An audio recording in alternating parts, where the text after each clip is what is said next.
मेरा नाम सुमन है। मेरी शादी अमित से 1 साल पहले हुई थी। अमित एक शहर में अच्छी नौकरी करते हैं। ऑफिस की तरफ से ही हमें एक अच्छा फ्लैट मिला है।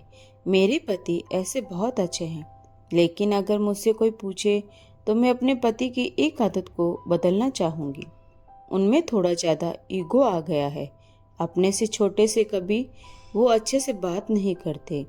मुझे ये बात अच्छी नहीं लगती थी, लेकिन मैंने उन्हें कभी इस बारे में टोका नहीं।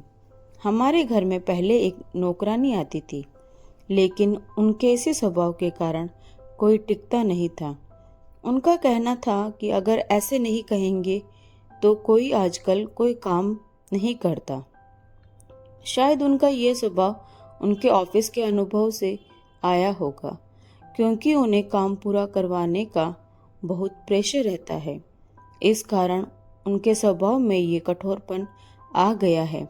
अब फिर मैंने नए काम करने वाले की तलाश शुरू की। बड़ी मुश्किल से कुछ दिनों के बाद घर पर ही एक शख्स आए। उन्होंने अपना नाम रामू बताया था। उम्र उनकी 55 साल की थी। उन्होंने कहा कि उन्हें कहीं से पता चला है कि यहाँ काम है। मैंने पूछा किसने बताया। वो बोले कि अभी उनका नाम याद नहीं आ रहा। मैंने कहा कि आप खाना बना लेंगे। उन्होंने कहा कि हाँ, मैं अच्छा खाना बनाता हूँ, आपको कोई परेशानी नहीं होने दूंगा। शुरुआत में मेरा मन नहीं माना, क्योंकि वो किसी की पहचान से नहीं आए थे। लेकिन फिर मैंने सोचा कि शाम को उनसे मिलवा देती हूँ। शाम को जब वो घर आए तब मैंने कहा कि कोई काम के लिए आया है। उन्होंने भी यही कहा कि क्या उसे जानती हो। मैंने कहा कि नहीं। वो रामू से मिले, पूछा कि पहले भी काम किया है। वो बोले हाँ साहब। उनकी उम्र के चलते उन्होंने भी यही सवाल पूछा कि तुम खाना बना लेते हो। वो पहले ही थोड़ा घबराए हुए थे। कहा कि साहब बना लूँगा, ठीक है। उन्होंने कहा और कहा कि साफ सफाई से खाना बनाना और छुट्टी नहीं मिलेगी। रोज रोज का नाटक नहीं चलेगा कि तबीयत खराब है, घर में कोई बीमार है। ये सब बातों का ध्यान रखना। अभी खाना बना कर दिखाओ, पसंद आया तो कल से तुम्हारी नौकरी पक्की होगी। इतना सब मेरे पति से सुनने के बाद मैंने सोचा कि वो कुछ बोलेंगे, लेकिन उन्होंने सिर्फ इतना ही कहा कि हाँ साहब। मुझे उन्होंने उस पर ध्यान रखने को कहा। वो खाना बना रहे थे, काम अच्छे से कर रहे थे।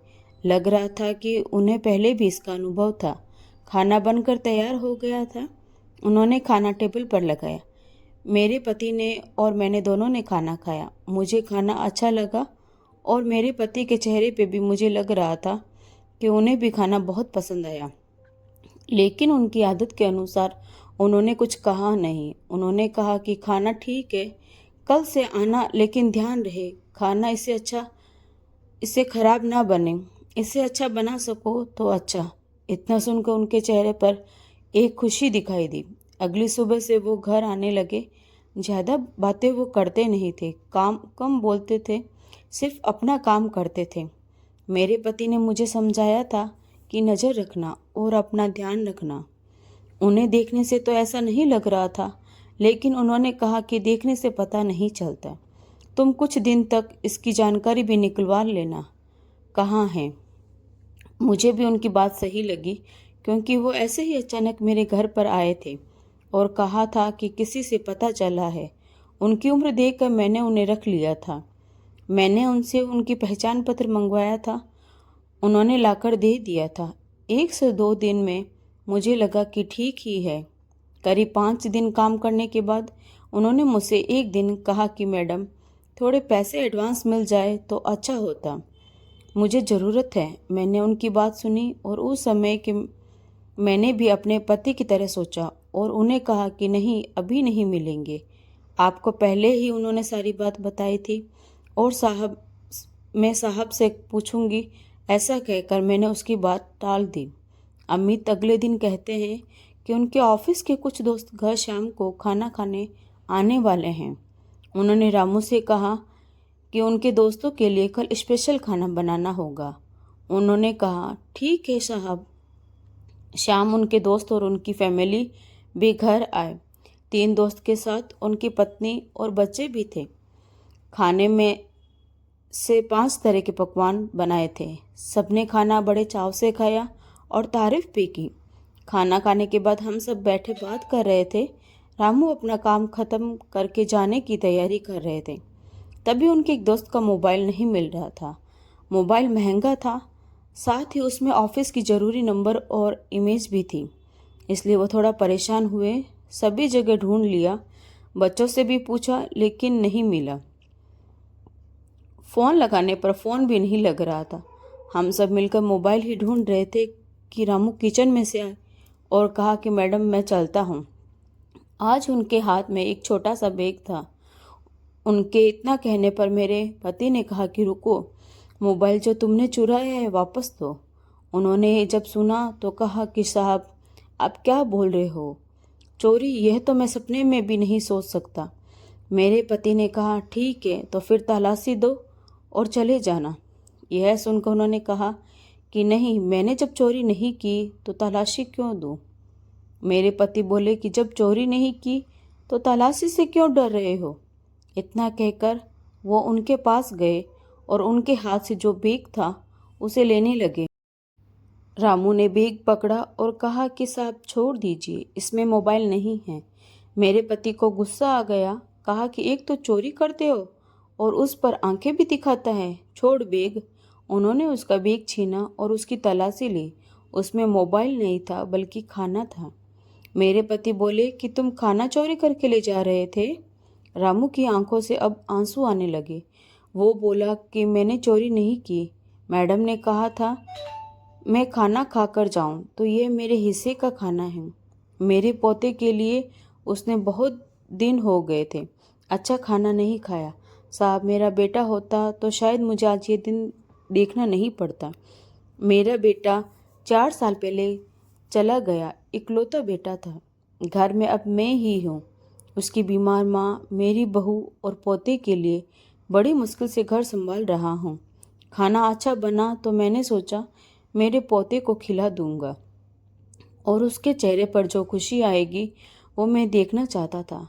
मैंने मैडम से एडवांस भी मांगा था घर के लिए। इतना बोलकर वो बिना खाना लिए ही रोते रोते हुए चले गए। और वो इतना कुछ झेल रहे थे, हमें इसका पता नहीं था। और आजकल की दुनिया ऐसी ही हो गई है, कुछ बुरा होने का हमें इतना डर है कि हमें अच्छाई भी दिखाई नहीं देती। इसमें हमारा भी कसूर नहीं है। उनके जाने के बाद मोबाइल का भी पता चल गया। उन्हीं का बच्चा बोला कि उससे मोबाइल नीचे गिर गया था और बंद हो गया था। पापा डांटेंगे इसलिए उसने मोबाइल सोफे के नीचे रख दिया। उसके पिता को इन सब के लिए शर्मिंदा होना पड़ा। पहली बार अमित की आंखों में पछतावा देखा था। उस रात अमित ठीक से सोए नहीं। हालांकि उन्होंने मुझसे कुछ कहा नहीं, लेकिन मुझे पता था कि उन्हें बुरा लग रहा है। सुबह मुझे पता था कि वो फिर नहीं आएंगे, इसलिए मैं जल्दी उठी और घर का काम खुद करने लगी। थोड़ी देर बाद जब दरवाजे की बेल बजी और मैंने खोला तो सामने वही थे। चुपचाप वो अंदर आकर अपना काम करने लगे। मैंने बोला मैंने सोचा कि शायद आप नहीं आओगे। वो बोले मैंने भी सोचा था, लेकिन मैडम घर पर खाना नहीं हो तो आना ही पड़ता है। अमित ने उन्हें देखा तो जैसे उनको कुछ शांति मिली। उन्होंने 10,000 रुपये उन्हें दिए और कहा कि कल रात के लिए उन्हें माफ़ कर दे। पैसे लेने से उन्होंने मना किया तो वो बोले कि यह एडवांस है, रख लीजिए। बस इतना ही चाहिए था रामू को, थोड़ा सा कोई प्यार से बोल दे और थोड़े से पैसे। अच्छा लगा मुझे भी मेरे पति का ये बदला रूप देकर। कठोर वो ऊपर से वो उन्हें बनना पड़ता है, अंदर उनके भी एक नरम दिल इंसान ही है। आपको मेरी ये कहानी कैसी लगी मुझे कमेंट करके ज़रूर बताएं और मेरे चैनल को लाइक शेयर और सब्सक्राइब जरूर करें। Thanks for watching.